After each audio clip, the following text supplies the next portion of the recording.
Welcome, everyone, to the One More Game podcast. I'm one of your co-hosts, Jeremy Culver, a.k.a. Darcy, and with me, for the first time in what feels like forever, I thought he was missing, but I did find him, the California Thirst Quencher, Pete Leisure. Pete, how you doing, man?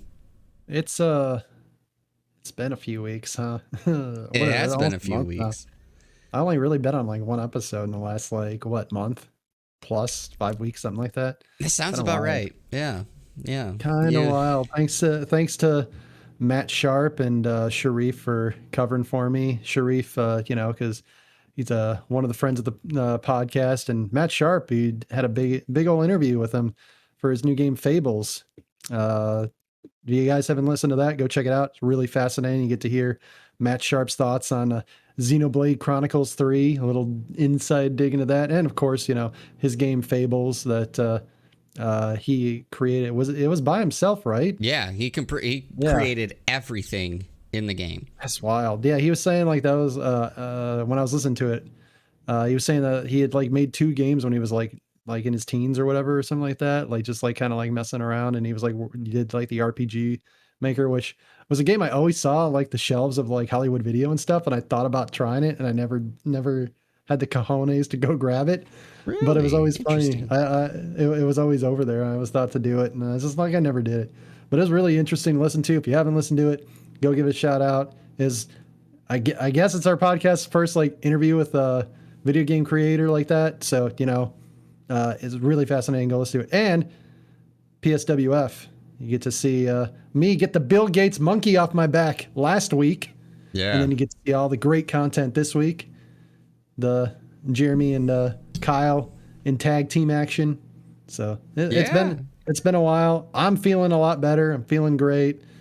So that's kind of the rundown of what's been going on. Yeah, I mean, thank you for, of course, plugging all the content that we've done in your absence. I've been gone so long, I had to plug everything. I feel like I need to do some work. But I'm also glad. I mean, I kind of figured by now, of course, that you're feeling better, you're feeling good because you were out sick. But I'm glad that you also, of course, confirmed that, right? We don't assume things here. We have to check with our sources, and our source here says he's feeling good. The source says you're feeling good, and the source also says COVID sucks. Yeah. That's what I'll say about that. Completely understand it. Again, I think I've made it clear on here before, but maybe I haven't. I had gotten COVID back before the vaccine was out, and that was the roughest thing I went through. I was out a whole month. Now, I know that some people are like doing better or recovering a lot faster now, some because of the vaccine, some just the virus, of course, hits people each one differently. But like for myself, I remember when that whole month of just basically feeling like I was a potato on the couch and just could not move. So it's like getting hit with like mono and the flu and like it's just pneumonia like all at once. Yeah. And then it just like all vanishes. Like it's like for me, that's how it went. It was like I was hot and cold at the same time. Everything ached. I was coughing and sneezing. I wanted to die. And then all of a sudden, after like 48 hours, I was exhausted. And then all of a sudden, after like 48 hours, I just felt like I had a bad cold. But like those first 48 hours, man, oh my God. Yeah. I don't know how I made it. Yeah, it was so bad. We're glad you made it, of course. And everyone, we're glad you're here with us here on the One More Game podcast. So thank you all for tuning into the One More Game podcast. This is a podcast that is centered around making sure you're informed about all the video game news happening around the world. Whether it's Nintendo, Xbox, PlayStation, or PC, if there's news that you need to know about, we'll make sure that you know about it. When you're listening to this on your podcast service, make sure you hit the subscribe button or the follow button, depending on what your service offers. And if your podcast service allows reviews, please leave a 5-star review and tell everyone why you love the One More Game podcast, because we really enjoy bringing this to you each and every Friday. If you'd like to be part of the show by asking a question or suggesting a topic for discussion, head on over to pressstartnews.net/onemoregame and fill out the submission form, and your submission could be used on the next episode, or you can drop it here in the live chat as we are streaming live over on youtube.com/presssstart28. Of course, our time of recording always changes because it depends on the schedule of old Pete here, but right now. We're doing this at about 2 o'clock Central Time, about noon over on the Pacific Coast where Pete is. So that is all fine and dandy, but Pete has to go to work after this, so we got to get things going. So if this is your first time to the podcast, welcome to the podcast. I hope you enjoy your listen, and I hope you enjoy your stay. If you are returning, you already know what it is. We start off every single podcast talking about what we've been playing lately. So, Pete, what have you been playing lately? I've been playing a lot of Genshin Impact. I had gotten off the train for probably about 2 months, maybe a month and a half, something like that. But version 3.0 is coming out soon, so they're getting a new region.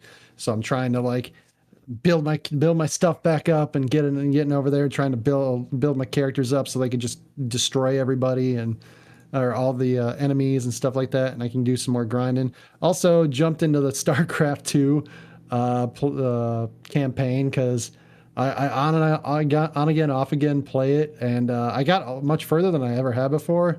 But when you're, like you said, we were saying, when you're a potato, you kind of just want to do like whatever. And that was the thing that actually made my mind work the most. There you One go. of the things that made my mind. So I was like, even though it was against a computer, so like once you figure out the puzzle, how you beat the computer and like those kind of RTSs, kind of whatever.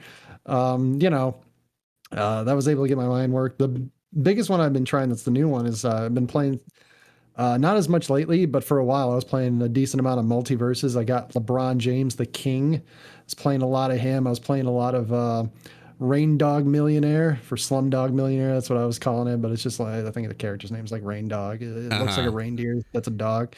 That I also found out apparently the character's backstory is like he's a war criminal and like a general, and like he's like the last survivor of his race, which you think would be like a positive thing, but apparently it's because he's a war criminal and he escaped or something like that. I don't know. One of my friends was telling me, and I was just like, that does not look like the character at all, and that's really weird to come up with that backstory for like one of your mascot characters for this game. But whatever. Also played some Wonder Woman. Those are like probably my three mains that I was going through, and that was a lot of fun. I acknowledge that it was a slower pace than Smash. If you guys played Smash, we talked about that before, that the game's a little bit of a slower pace. Also kind of a few bugs, had a few issues sometimes jumping into a game and just like, just it wouldn't happen. Just things glitching all over the place, and just that part wasn't very fun. You'd have to restart, but it was a fun fighting game. It's free to play. They do the League of Legends model with the characters though, where they give you like a set that's like available to you. But if you want to play like the other characters, you have to buy them. They give you like, I think they start you out with like Wonder Woman, or maybe it's a random character. I'm not 100% sure on how that worked. Extra in addition to all the other characters, but all the other ones you have to like kind of grind and get the game's monetary system to be able to buy and play the other characters. Which first thing I did was get LeBron James and start just shoving a basketball in people's faces, which was kind of fun. So that was kind of like my thing that I was doing. Those are the three games that I was playing the most while I was out. Are you going to keep playing Multiverses? Because obviously the season 1 just technically started. So it did, didn't it? Yeah, yes. I forgot about that. Yes. I haven't played since season 1 started, obviously. I basically play on my buddy's time. So when they ask to play, like I'll jump in and play. Like if, for instance, you wanted to play, I know that the game wasn't really like you enjoyed it, but you weren't like super into it. So, but if you like wanted to play it, or some of my other buddies on Discord, like that's the ones I was usually playing with it. Mm-hmm. If they ask again, like, yeah, I'll jump in. But like I tried playing on solo a little bit, and it wasn't as fun as playing with the friends. It was still like, okay. Like I didn't hate it, but it was just kind of like, it's not as fun playing this single player as it is playing like multiplayer. So yeah. It kind of all depends on that, honestly. Would be like if my buddies start playing it a lot more, because they're super into Apex Legends, and I have not downloaded that game. So I think for me though, I'm definitely slightly different than you in that factor that I, granted, didn't play when I was in the beta with anyone that wasn't that I'm friends with, I guess I should say. I played some duos, but I wasn't friends with whoever was my duo partner. But I've always more enjoyed the single player because of the fact like it's that one-on-one fighting game competition, I guess, and maybe it's just the competitor in me is like, I gotta be the best, so I'm gonna beat them, you know. But we'll try to. We've been trying to plan to play a game at some point together, but because you're on the Pacific Coast time, it just never seems to actually work out. And also, you work. It's my fault. Yeah, and you also work weird hours, so like that's also man, not my fault. The Dodgers play prime time over here. Yeah, what the hell is wrong with you? My bad. Brazilian surfboarding competitions, and you got to work weird hours. Hey, whoa! We're in Tahiti now, buddy. We're in the French Polynesia this week. Okay, I'm sorry. Yeah, back it up. Back it up. For myself, I've been playing a lot more of Resonance of Fate because, of course, you abandoned that game after I bought it for you. I did abandon that game. I gotta go back to that game. That is definitely. Yeah, so I've been playing a lot of that.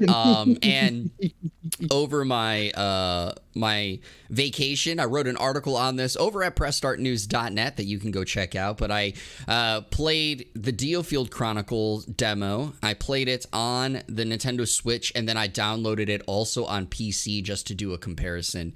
And I really enjoy it. The game comes out on September 22nd. It is a real-time strategy game.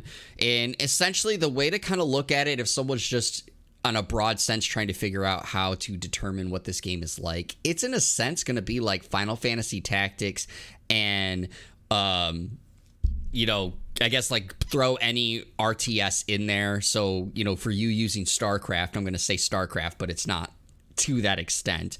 But it's just one of those things where obviously everything happens in real time. You got to try to plan and manage your units as you're doing it, but it is the route in a sense of Final Fantasy Tactics where you have a set determined amount of units that you started the match with, and the overarching story kind of alludes to, of course, like political drama that's going on in a empired land. So like obviously there are rulers and you know, higher authorities, and then of course there is a lot of political intrigue going on in the background.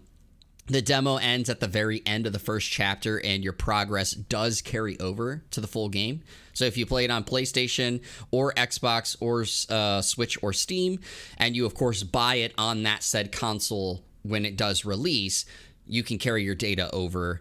I had a lot of fun with it. The Switch version, surprisingly, because I was on vacation when it did come out, surprisingly runs really well. And I was actually surprised by it just because of, one, it seems like a lot of third-party games, while they do very well with the Switch, they don't always necessarily run the best on it because, of course, that's not their focal, you know, platform. Obviously, like, you know, Nintendo games run super well on Nintendo Switch because that's the platform they're building for, right?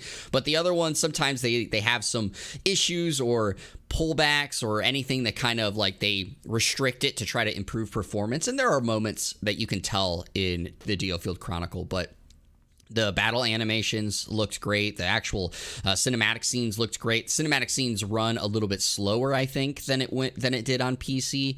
But granted, I also have a really good PC, so how much of it was that I turned on, of course, the 1440p, you know, and the Nintendo Switch cannot run 1440p. So, like, there's that, you know, but it ran really well. I enjoyed it, and I definitely was already expecting to like it and expecting to want to get it.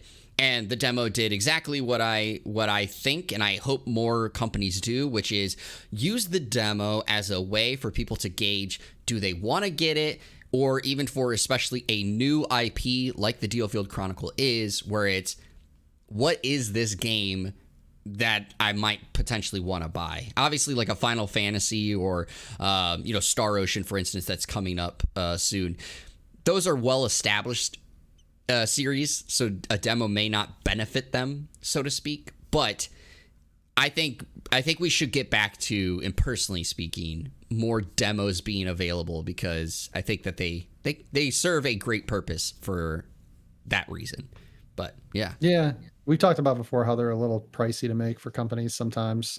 But yeah, I mean, like, it's a good way to promote your game. So I mean, there's also that. I used to love, when you get like the video game. This is a quick aside. The video game magazines where they come with like the little like disc of like 4, like 5 or 10, 6 different like demos on there. Like I remember playing like Dead or Alive 3 and like Crash Bandicoot, and there was like one that had like 5, 6 different random games, and I like played the hell out of that for like 3 weeks, and it was just like I just play the same thing over and over again. It's like, wait, what? And my dad would be like, didn't you just play that demo? Yeah. Oh yeah. Be like, I mean, why are you playing it again? Why not? So just to give an understanding, right? I used to, when I first started Press Start, one of the things that I did for a while is I called it the Video Game Jam Pack, which Zyra must have heard something, so she's barking a little bit. She's very happy about the demos. The Video Game Jam Pack, and that was because that's what those discs were called. They were called the Jam Packs, and they were jam-packed with games. And one of the best ones, I think it was Jam Pack 4, if I remember correctly, but it had Tony Hawk Pro Skater 1 on there, and it was the opening demo in the warehouse. And I remember just like before the game even came out, and for a long time even after the game came out, before I bought it, I would just play that demo over and over and over, trying to get the better score each time. And that was like one of my favorite, like, that I remember playing off the jam packs. Obviously, there was also like Parappa the Rapper on one of the jam packs. And I think another one was on there, was Metal Gear Solid was on one of them at some point. I do remember that. The opening mission. The jam packs were amazing. And so, yeah, I just think that, again, I know that demos are not easy to make. I'm not trying to say they are, but I just think that more companies should plan to make one, because I think that they do serve a great purpose in that enticement of, do I want to buy this game? And I want to give a shout out to the DioField Chronicle and, of course, the team of Landcars, who's basically helping develop the game, or is developing the game. Square Enix is publishing it and co-developing it, but Landcars is heading it. Landcars has put out a demo for their game Monarch and a demo out for the DioField Chronicle. Monarch came out back in March, and the DioField Chronicle got announced and is releasing in the same year with a demo. So, I mean, that's pretty impressive, in my opinion, to put all that effort to get it out there, even if the game doesn't end up performing especially well. And it looked like you were searching something up, so I want to... Did you find what you were looking for? I was just trying to get the YouTube chat on. Oh, okay. I thought you were looking up for the jam packs or something, so I was like, I want to know. No. No, sorry. Since that's not an actual topic, I didn't want to distract myself too much for that, unfortunately. It's all good. But yeah, I could see the argument for like a company like what was it, Landcars? Landcars.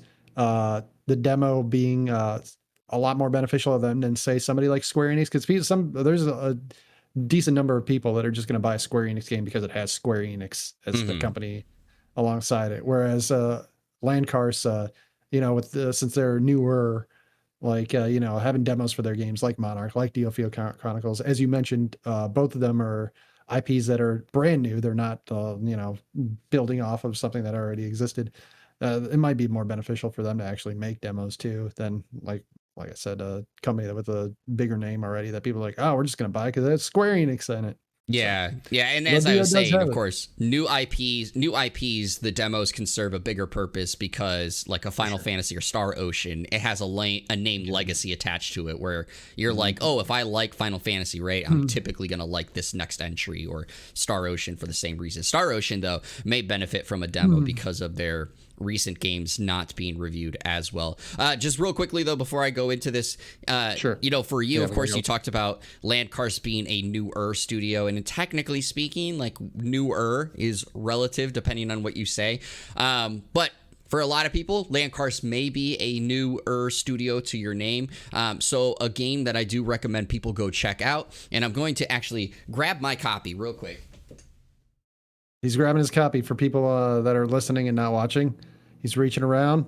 He's going around. He's at his. So now, granted, right, he's back. Granted, this is a GameStop case, so it's not the true one, but I'm throwing it up here just so people can try to see it. And let me click out of this so that Yeah. way, again, for viewing purposes.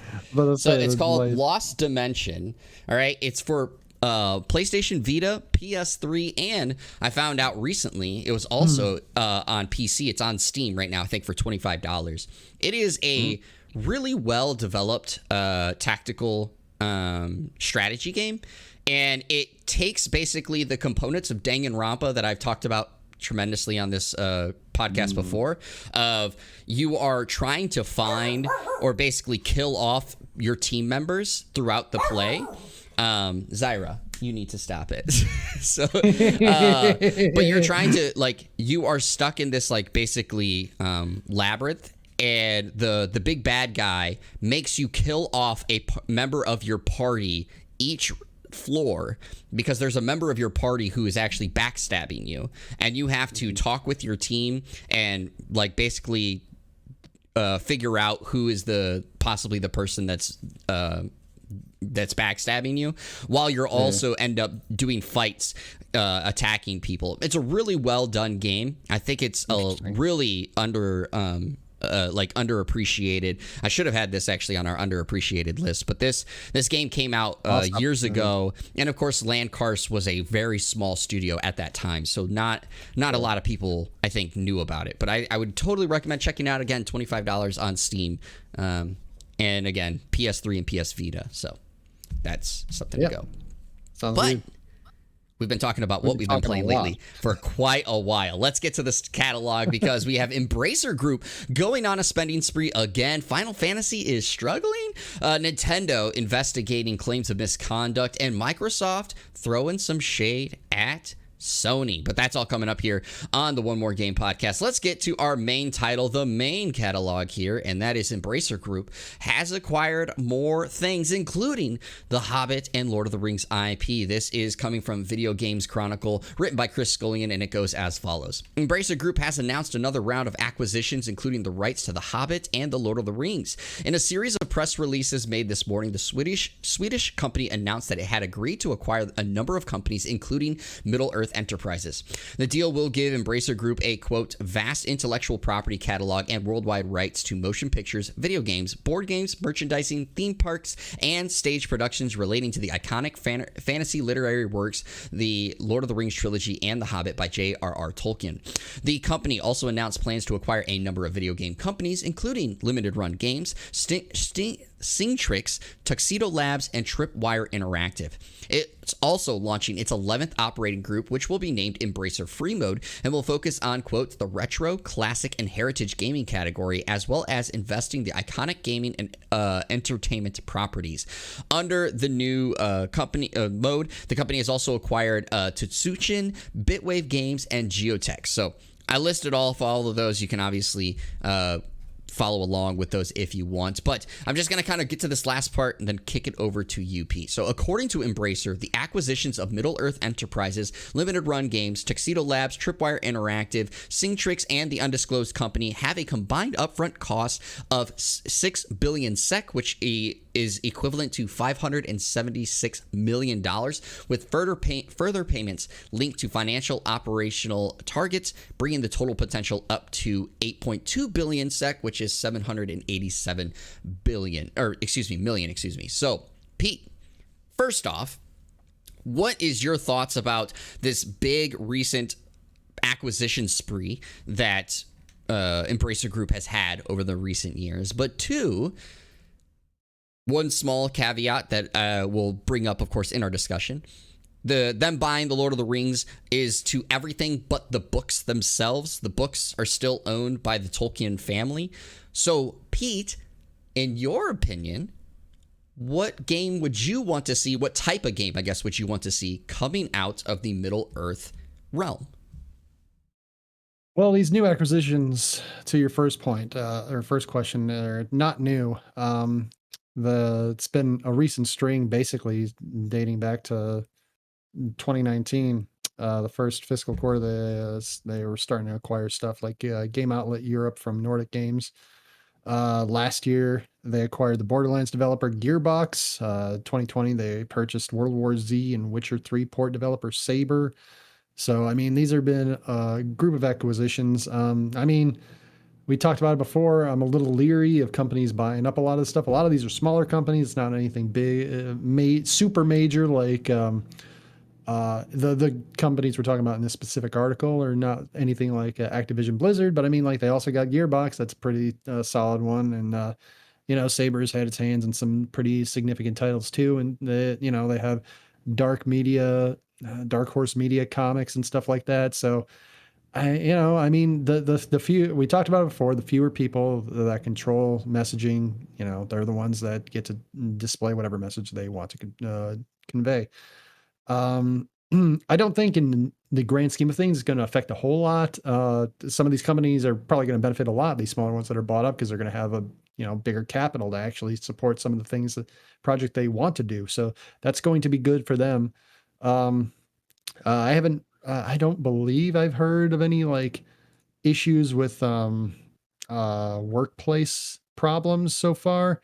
So that's something we're going to talk about later, probably. But that's a good thing. So hopefully, in the grand scheme of things, a lot of this stuff is just going to be pretty standard in terms of like smaller companies get bought up and they are able to make better games or develop games with bigger or more money and better time, more time, more people are getting hired, more people are working, that kind of thing.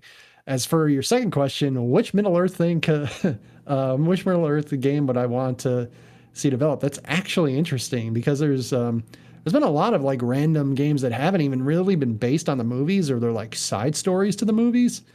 So I'm not 100% sure, like off the top of my head. I'm not going to lie. I'm a fan of Lord of the Rings and The Hobbit. I'm not exactly like the biggest fan. I'm not like a super fan. I don't like spend like a day every year watching like all the Lord of the Rings trilogy or something like that. That's not something I'm super into. Something I'd be interested in. They already made one. I'm pretty sure they already made this, but real-time strategy for like a Lord of the Rings style thing. But I'm pretty sure they already made that. I remember playing one. Yeah. But that doesn't. That mean that's still a good one. Is you want to return to it? You want something newer from it? Something newer from it.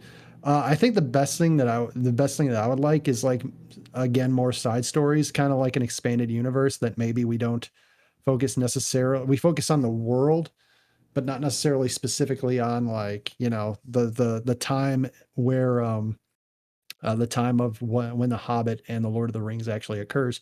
Like maybe they make a real time strategy, but it's based on like the how the One Ring was acquired by Aragorn's ancestor and stuff like that. And like, you could pick either Sauron's side where you try to defeat all the other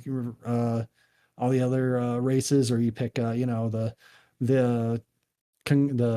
entire group. God, I don't remember what they called it. the entire group, like, Elrond and Aragorn's ancestor and all that. And you try to fight on their side, kind of like the original Warcraft Orcs and Humans, like kind of like that one. Which was interesting. The thing for that floored me was when Warcraft 2 came out, you find out the orcs actually were the one that won. Usually you would think the humans would win that one. Mm-hmm. But that'd probably be the one that I would lean to. I just haven't had a good RTS in a long time, man. Playing StarCraft 2 while I was sick really reminded me that I really want like a new one that's like kind of like throwback to that. Another one that I wouldn't mind would be like a RPG. I remember playing like a Final Fantasy X kind of esque version of an RPG where you were like a bunch of like side characters, like during the Lord of the Rings timeline. I don't remember what it was. I'm going to bring it up here in a second, so you can keep talking and I'll tell you. Sweet. Something like that would be interesting. One of the articles you linked, which was kind of funny, was they kept referencing Éomer, like doing a bunch of stories focused around Éomer and stuff like that. So I don't know if the author of that particular article was like a huge fan of that character, but like maybe things like that would be kind of interesting. That'd be those would probably be the two though, an RPG or an RTS, honestly. Okay, so first off, I want to say when it comes to workplace misconduct, with Embracer Group as a whole, I haven't seen that. The only one that I know of is actually a studio that they just acquired, Tripwire Interactive. So the people who made Killing Floor had some issues in the past from their president. I don't remember exactly the details around it, but I do remember that coming out. And so that's the only one that I know about. And there's also, and I don't think I linked to the article with you, but there was a number of articles when I was reading this, and I think it's important to put into perspective because I felt the same way. Embracer Group has bought a lot of companies, a lot of studios over the time frame, but to give into perspective, it would take about 6 to 7 Embracer Groups to equivalent one Blizzard Activision. So that's something to keep in mind, right? It's while Embracer Group owns a ton of things now, as you said, they're all smaller in scale. And I did put it in here, so I want to kind of make mention to it. Just since 2020 alone, Embracer Group has spent roughly, if all the projections, because as I said, you know, they spend this money up front, but then there's things that could tie it to make the payment larger. I went through and did all the calculations looking at it. They spent roughly $5.77 billion in acquisitions since 2020. That's still crazy to put it there. And one of the most recent ones, of course, is the Western divisions of Square Enix that they bought for $300 million upfront to move forward. But the game that you're thinking of, and it's actually what I was talking about, is Lord of the Rings: The Third Age, and it's one of my favorite Lord of the Rings games out there, outside of Lord of the Rings: The Two Towers, because the Two Towers was awesome. That was in my opinion one of the best like story tie-in movie games that has ever been produced, and I had so much fun with that game. But Lord of the Rings: The Third Age was exactly what you said. It dealt with side characters in the Lord of the Rings universe, and it was a turn-based RPG like Final Fantasy X in a sense, and I absolutely loved it. I know, of course, it wasn't like reviewed super well by a lot of people. That's why, obviously, if it was reviewed super well, there had been a bunch of them made after that, but it wasn't. But the game was still a lot of fun, and so I would hope that Embracer Group basically allows, now that they have it, one of their studios to jump on and make something like that. Not saying this studio is perfect for it, but Saber Interactive, which owns, of course, a bunch of studio, has RPG studios under their belt.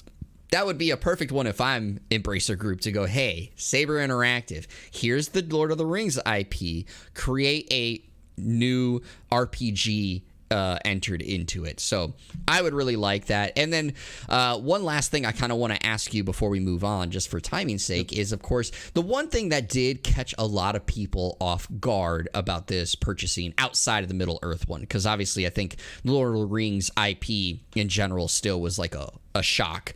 But it's limited run games. Limited run games, for those that don't know, is exactly what they say. They make limited run prints of various games, typically indie titles, and sell them for a limited period of time. And of course, people can purchase those, and then once the stock runs out, it's out. And that's just how it is.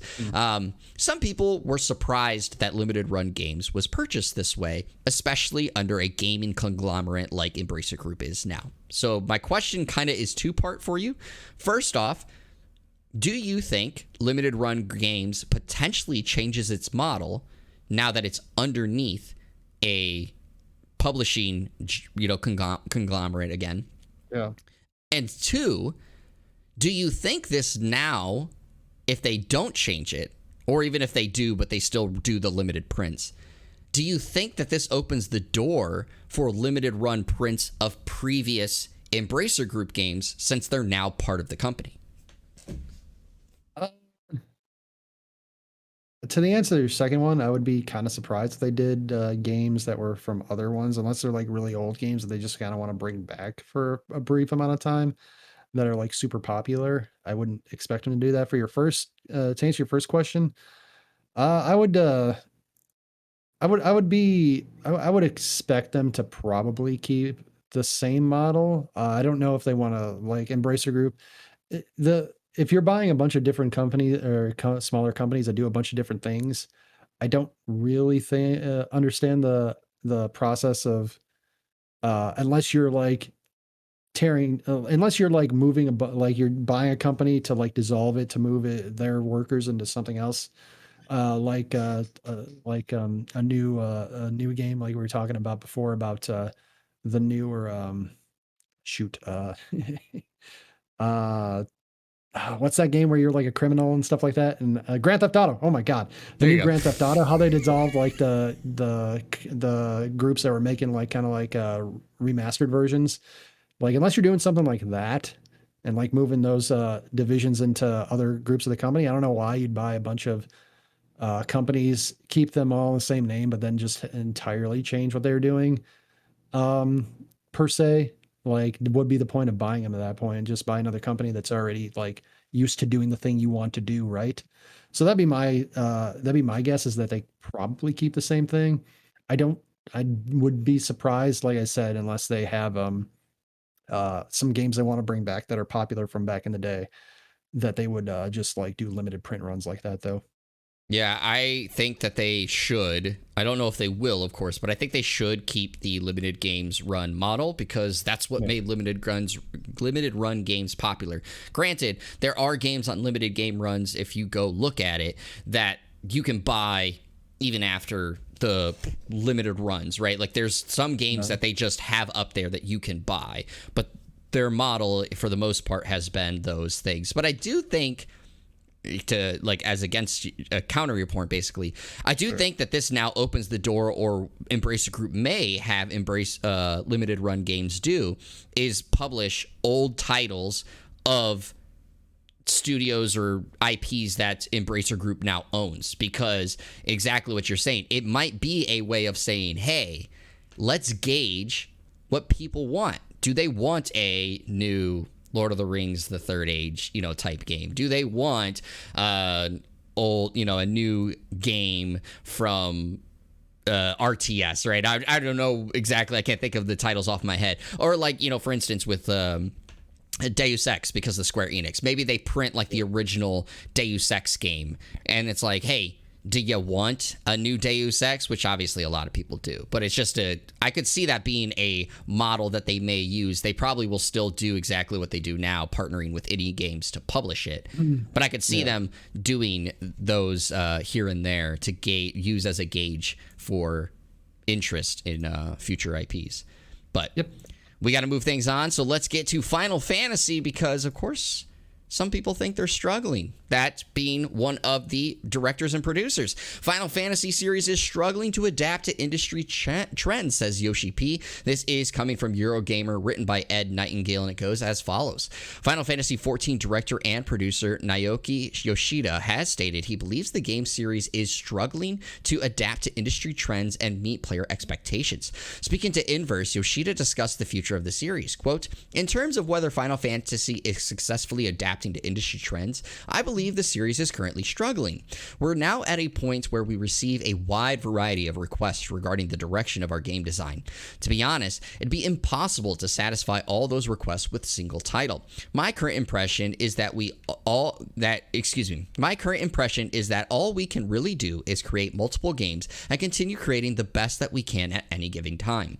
Now, financially, Final Fantasy XIV is booming despite declining sales across Square Enix's output, yet the series remains the publisher's flagship title, and there are plenty of games on the way for fans. Crisis Core, Final Fantasy VII Reunion, Final Fantasy XVI, and Final Fantasy VII Rebirth, to name the three.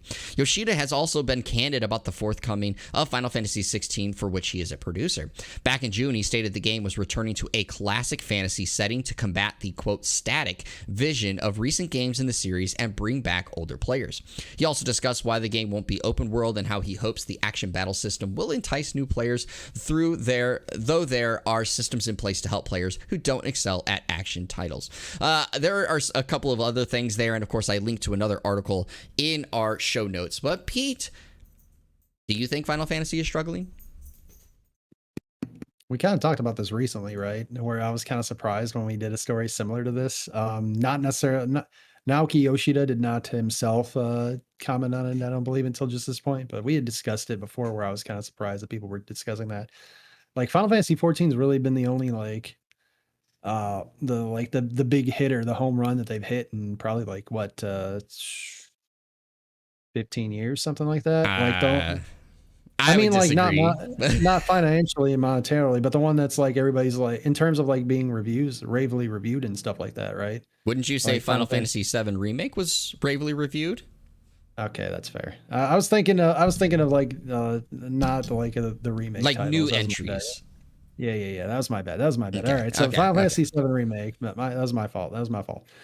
But like up until then, like Final Fantasy 15 was kind of panned. Final Fantasy 13 was like hit or miss with fans. Final Fantasy 12. I, I think that one was mostly like positively reviewed. I think that one was mostly like a positive turn. Final Fantasy 11 was kind of like hit or miss though. So like it's really like 14 is like the big winner of like that group up until Final Fantasy 7 remake recently.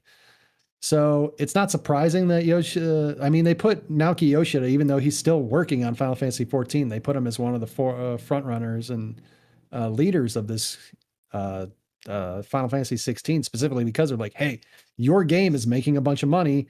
You've been really successful. We want you to also be one of the main creators, the main producers of this new IP or this new game we're producing. We want you to be the person in charge of it.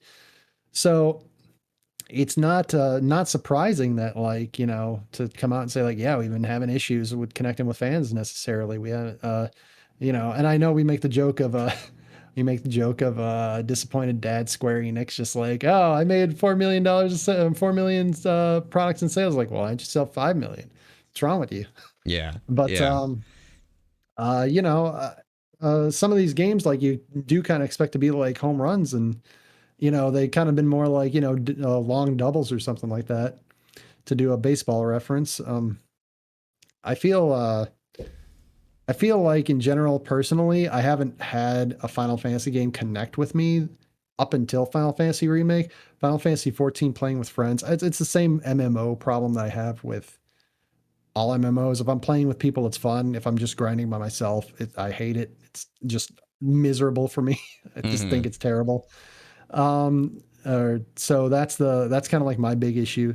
The I think another thing that Final Fantasy is kind of running into is a lot of their games are single player, and we've seen a lot of company like you and I want more single player games. We like single player games. People like mobile games and multiplayer games are being created like a lot more and being a lot more popular in a lot of cases, specifically because they make a lot more money than single players do. Because single player games, in a lot of cases, unless you're making DLC, you buy the game once, that's it. With multiplayer games, you can do a lot of the not just the DLC, you can do the loot boxes system and stuff like that and get more money. We talked about earlier about how you can pay money to get characters for multiverses, even though it's technically free to play. League of Legends does the same thing. You want to play the characters, you gotta either grind and play their game a lot, or you gotta spend the money to get it right up front. So a lot of these games like that, these online games, they make a lot more money than these single player games in the long run. And I think that's another issue that the Final Fantasy, specifically that IP, is running into, because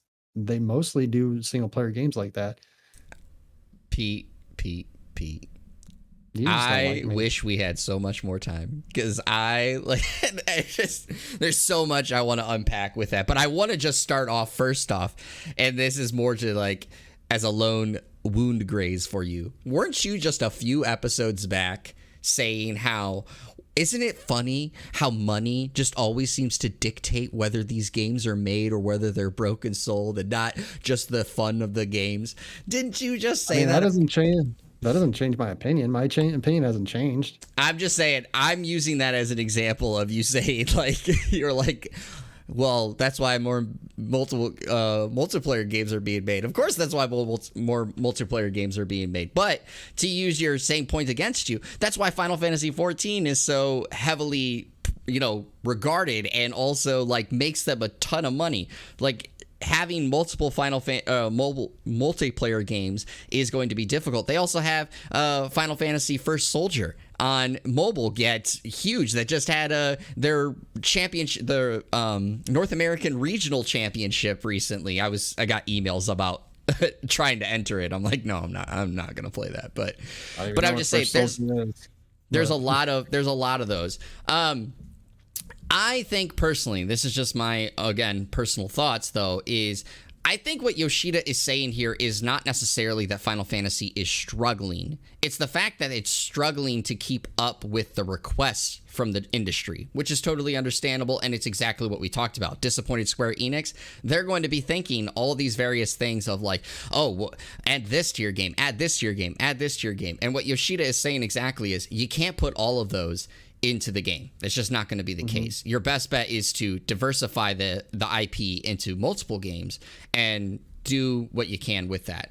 And then also, this is again a personal thing, but I just, while you were talking, pulled up Final Fantasy or Metacritic scores for Final Fantasy, and just in general, I don't know like what people would consider a home run, but I think personally for me is like anything that's about an 8 or above is a damn good hit, right? It's a damn good thing. And if you look at it, Final Fantasy Remake, it got an 87, obviously higher on PS5, but an 87 on PS4. Final Fantasy 14, of course, is sitting, I think, like each one of the expansions are sitting there at high 80s. Final Fantasy 15 got an 81.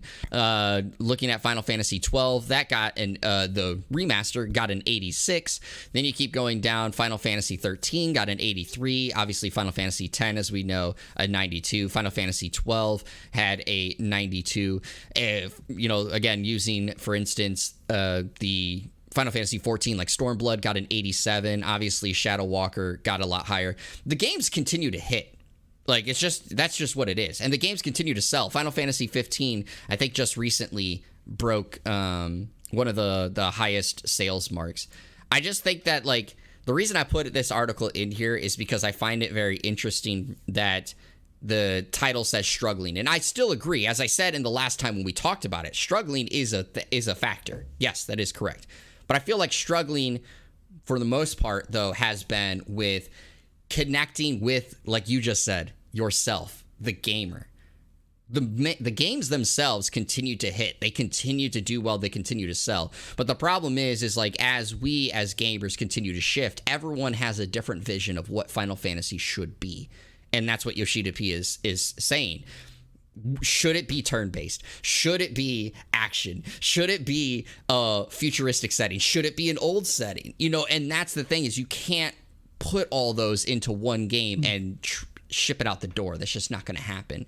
You have to diversify the game. And I think that, obviously, now going to the disappointed Square, that's the hard part, is as Square is the person who owns you, what do they want to do, and what do they dictate on your shoulders?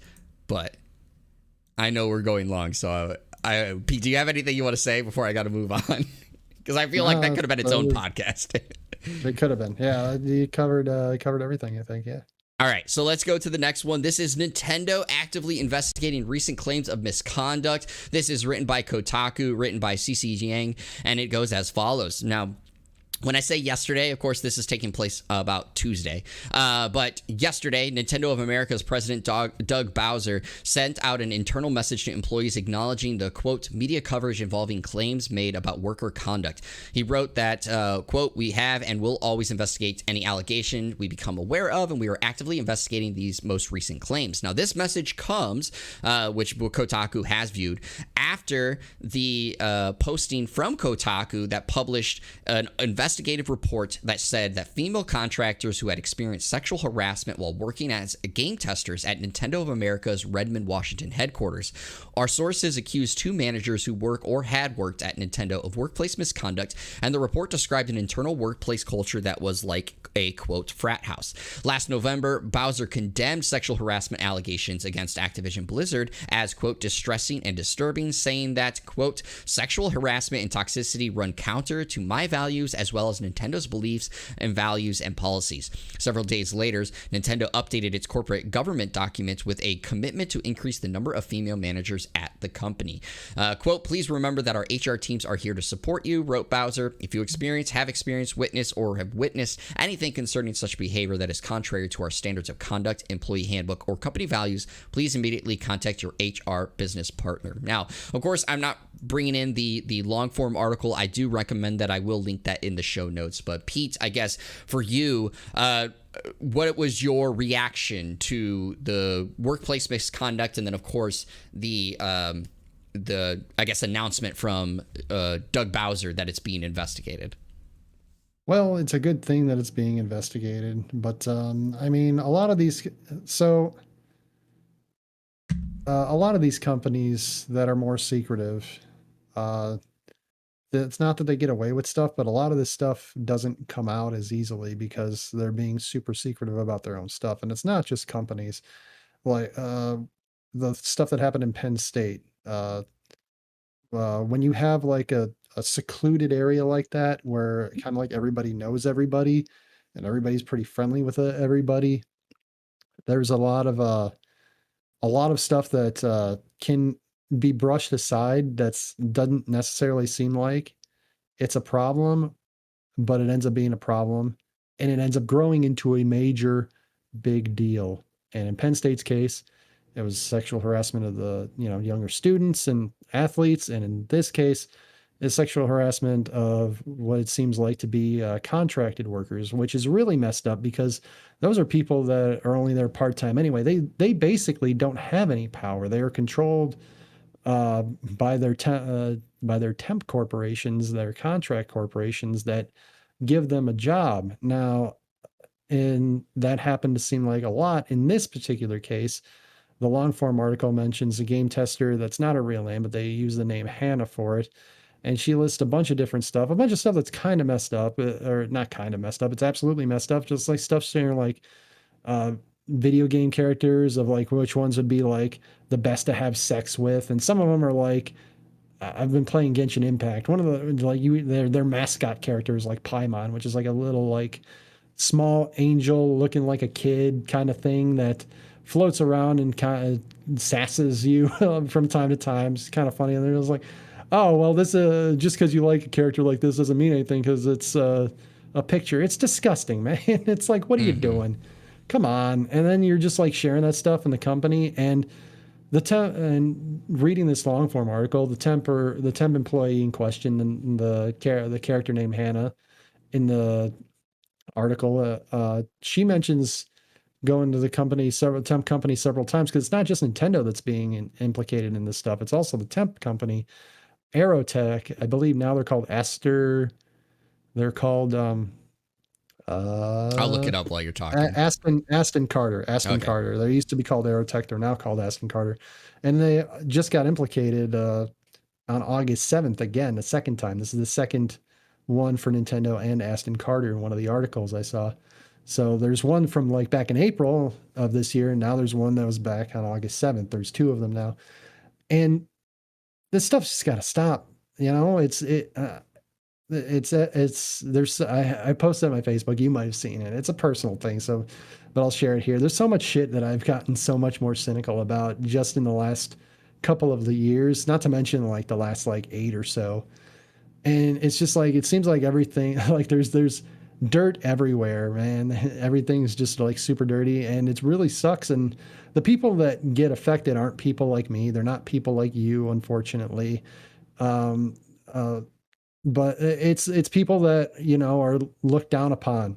It's black people, it's women, it's, people that don't look like us.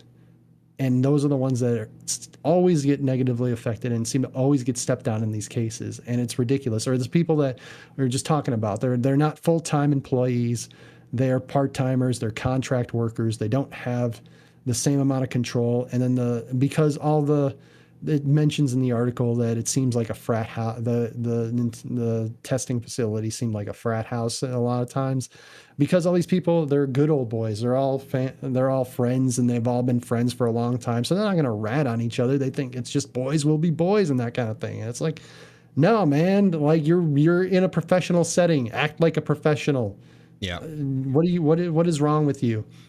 Another thing it seems like too is like part of the part of the complaints here are women don't seem to be as promoted as highly. They're only like 20. They're under 30% of the manager positions are women, and just like in the testing facilities, because the reason you go to these contract companies, right? It's how I got my current job. Is you go to the contract companies, you start working with the company, get some good, regular company, get some good rapport there, and then hopefully you get signed on full time. And these it seems like that most of the time it's these men that are getting signed on full time, not the women. They're just left to the side. But then like the women, the women or whatever, they have to like act like the stuff that makes them uncomfortable doesn't make them uncomfortable. They have to like change how they act to make themselves seem like okay to hire. And no, like you should be able to be yourself. You should be comfortable in your own skin. Uh, the character in question mentions to someone who's coming onto her, she's a lesbian. She's pretty out about it, and they're like, "Oh, well, you're just playing hard to get. You're always flirting with me and stuff like that." And it's like, no, that's not what's going on. Like, just because they're being nice to you or they're talking to you doesn't mean they're flirting with you. It's just so ridiculous and asinine, and nothing's going to change until everybody thinks that this kind of stuff is wrong and not cool and should be just outlawed or edicted out. Just like, and I hope Nintendo, I hope they are very strict about this. They say they have a zero tolerance policy. We'll see if they start enforcing that, because it doesn't seem like they've been enforcing it yet. So, but we'll see what happens with these complaints, and we'll hopefully things get fixed to be better. Well, we'll of course see, and like I said, I'm going to link the full article in the show notes. But due to timing, of course, I'm gonna have to move on. But Pete, you kind of hit everything on the head. Obviously, this is not okay. So hopefully, Nintendo takes action with this, and actual good action, and not just PR action. That's the biggest things to say. So quickly, real quick to move on, we're gonna go to The Verge for this next article. Microsoft is claiming Sony pays for quote blocking rights to keep games off of Xbox Game Pass. It's written by Tom Warren. Microsoft has claimed, now of course I want to say real quick, this happened more than a week ago, but I think it was important enough to talk about it real quick on the show. Microsoft has claimed Sony pays for blocking rights to stop developers from adding their content to Xbox Game Pass. The explosive claims are part of documents that were filed with the Brazilian National Competitor Regulatory Review, which is part of the review for Microsoft's acquisition of Activision Blizzard.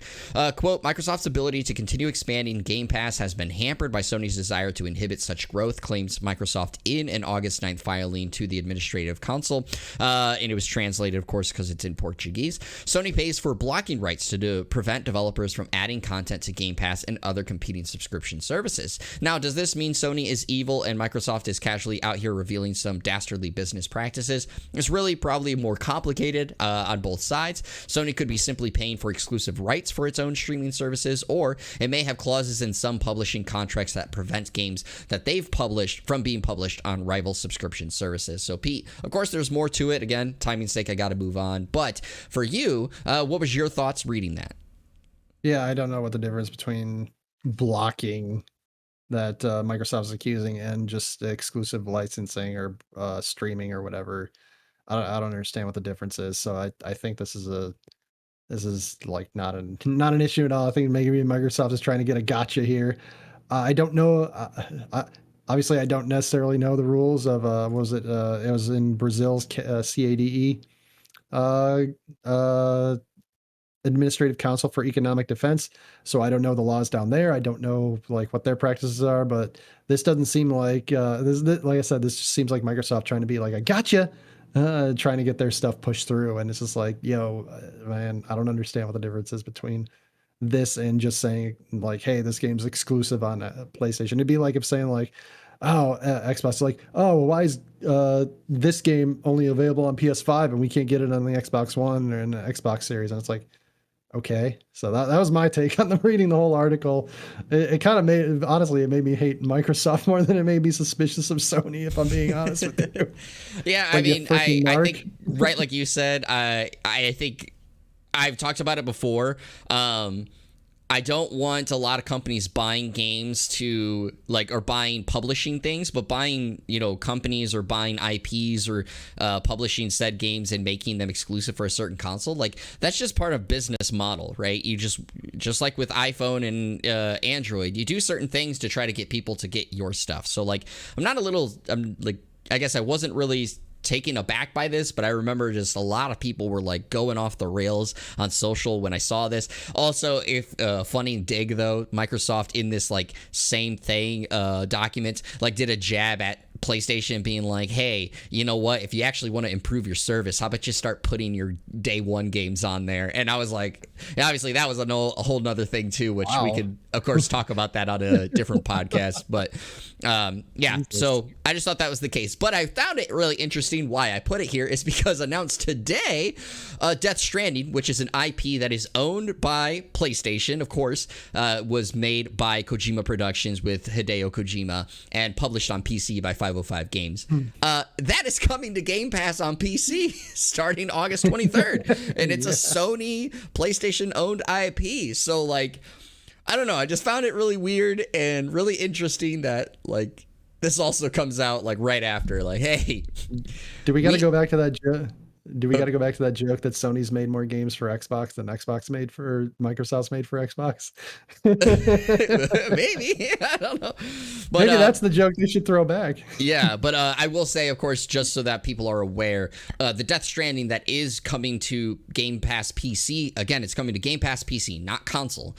But that is the regular version of Death Stranding, not the director's cut. The director's cut, though, is available on PlayStation Plus Extra and above tiers. So if you have PS Plus and have those tiers, you can go play it. However, when is Death Stranding coming to Game Pass PC? As I said, August 23rd. But if you want something other than that and you want to play that, I will tell you about some games that are coming up this week, and it starts with today, Friday, August 19th. You have Madden NFL 23 for PS5, Xbox Series, PS4, Xbox One, and PC. Jetpack Joyride 2 for Apple Arcade. A Tale of Paper Refolded for Xbox Series, Xbox One, and PC. Tuesday, August 23rd, you have Are You Smarter Than a Fifth Grader for PS5, Xbox Series, PS4, Xbox One, Switch, and PC. Midnight Fight Express for PS4, Xbox One, Switch, and PC. That is coming to Game Pass. Saints Row for PS5, Xbox Series, PS4, Xbox One, and PC. Wednesday, August 24th, you have Islets for Xbox One, Switch, and PC. Thursday, August 25th, you have I Was a Teenage Ex-Colonist for PS5, PS4, PC. Like No Other, The Legend of the Twin Books for Xbox Series, Xbox One, Switch, and PC. A little disclaimer, I've only seen the Steam listing for this game so far, but the website lists that this is all coming out on this same day, so please keep that disclaimer in mind. AVA Global for PC. F1 Manager 2022 for PS5, Xbox Series, PS4, Xbox One, and PC. Another disclaimer, this is for the pre-orders release. That game won't actually release till the 30th, but if you have it pre-ordered, you can start playing it on Thursday. SD Gundam Battle Alliance for PS5, Xbox Series, PS4, Xbox One, Switch, and PC. That has a demo out. Train Life, a railway simulator for PC. And then Friday, August 26th, you have Overloop for PC, The Company Man for PS5, Xbox Series, PS4, and Xbox One, Nexomon and Nexomon Extinction Complete Edition for PS4 and Switch, Pac-Man World Repack for PS5, Xbox Series, PS4, Xbox One, Switch, and PC, and Soul Hackers 2 for PS5, Xbox Series, PS4, Xbox One, and PC. Pete, any of these catching your attention? Tale of Paper Refolded seemed kind of like an eerie, but kind of an interesting platformer game. Like No Other, The Legend of Twin Books seemed like an interesting point and click kind of game. And then SD Gundam Battle Alliance, just seems exactly like my jam. I'm a big Gundam fan, especially like some of the mid-90s ones when I was a kid. I watched the shit out of that stuff. And then I feel I'd betrayed some of my friends that I hang out with on Discord if I didn't mention this. Soul Hackers 2. They seem like they're really into it. They're really hyped for it. So I hope that one's good as well. Yeah, so Soul Hackers 2 reviews are out there that you can go check out. And if I remember correctly, I'm going to try to see if I can quickly pull it up. It's gotten pretty good reviews overall. It's on PS5, has a 77 with a lot of high reviews and one like really damning 3 out of 10 review, I will say, pass that along. But I'm really excited for that one. I'm also really looking forward to SD Gundam Battle Alliance. I'm not picking that up right away. But the two that I want to just pass along real quick, Madden NFL 23. I think every year I'm like looking forward to it. Doesn't mean I'm going to pick it up, but I love football. So I obviously always have that itch to get back into Madden. As I mentioned before, I used to play in Madden tournaments and stuff. But the last one, and I'm trying to find it real quick. Yeah, it was what you said. A Tale of Paper Refolded. That one looked really fun. So I will recommend people go look that one up. But that is all that we have. Pete, I know you got to get going to work here soon. So is there anything you want to leave our listeners with before we send them off into the weekend? Have a good weekend. Just be kind to one another. Be good. Don't be a dick. Exactly what Pete said. So as everybody remember, this is the One More Game podcast. I've been one of your co-hosts, Jeremy Culver, a.k.a. Darcy. This has been the California Thirst Quencher, Pete Leja, and we really enjoy bringing this to you. As always, everybody, stay hydrated, stay healthy, stay safe, and keep on gaming. We'll see you guys on the next episode.